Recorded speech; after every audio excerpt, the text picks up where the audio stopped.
Ka-express, hindi pa man bumabalik si Kyle Soto sa court, pero parang may hula na ang basketball gods.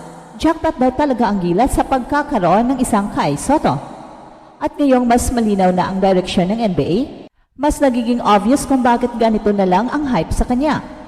Hindi na lang ito dahil sa kanyang taas, kundi dahil modern big man talaga ang laro ni Kyle.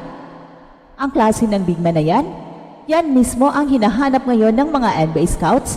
At kung sakto ang timing ng kanyang pagbabalik sa October, makatuluyang magbago ang landas ng kanyang karera. Simulan natin sa pinaka-basic. Kyle Soto stands at 7'3", may 7'5" wingspan, at natural na shot blocker mula pa lang sa high school days niya. Pero sa modernong basketball, hindi na sapat ang taas, hindi lang dapat maaasahan sa paint, kailangan na ngayon marunong tumira mula sa labas, magbasa ng opensa, at makadepensa kahit sa mas maliliit na guards.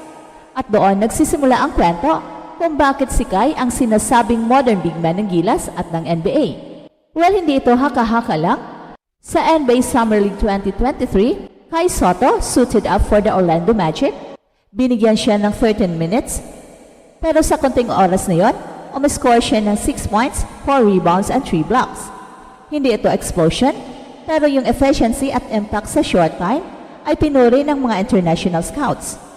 Hindi rin ito unang beses, bago pa ang Summer League stint na yan, nakapag-workout na si Kyle with NBA teams like Utah Jazz, Indiana Pacers at New York Knicks. Hindi lahat ng Pinoy umabot sa ganong antas. Pero ang mas impressive, ang improvements ni Kyle bago pa siya ma-injure. Sa Japan B-League, nagkaroon siya ng career-high 28 points at ilang sunod-sunod na double-doubles. Ang style niya roon, hindi na lang puro post-up, marunong na siyang mag-pop out para sa mid-range, minsan kahit 3. Marunong na ring mag-cut at magbigay ng extra pass, isang bagay na bihirang makita sa mga bigs na may ganong height.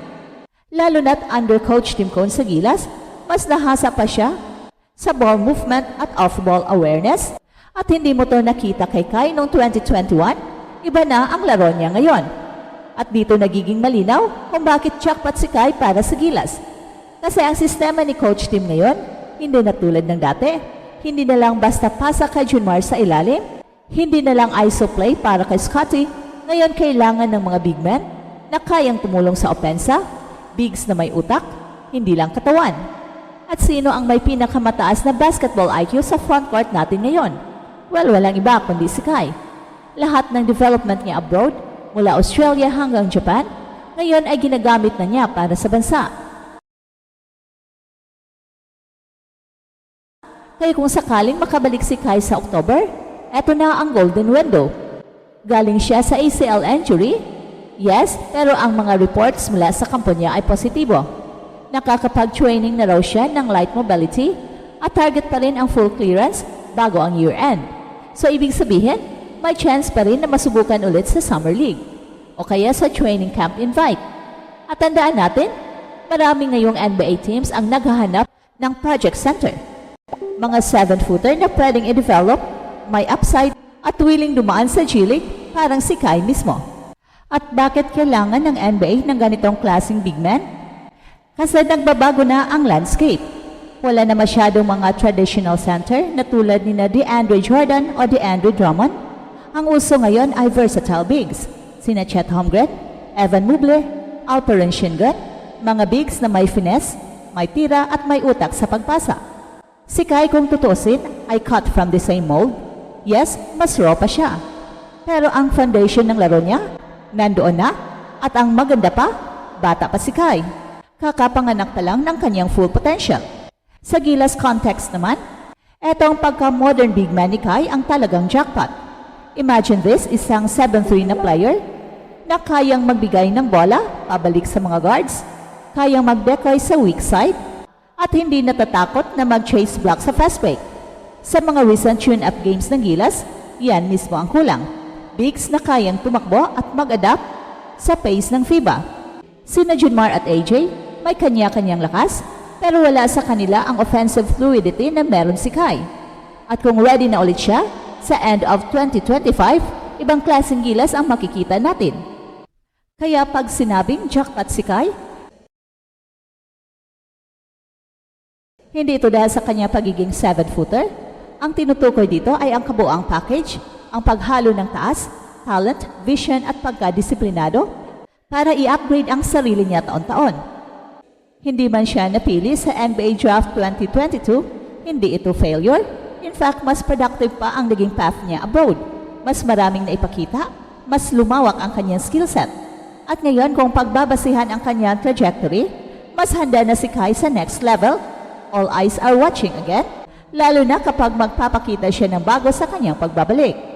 Yes, bihira na ang 7'3 sa buong mundo, pero mas bihira pa ang 7'3 na marunong magpasa, tumira sa labas at may basketball IQ.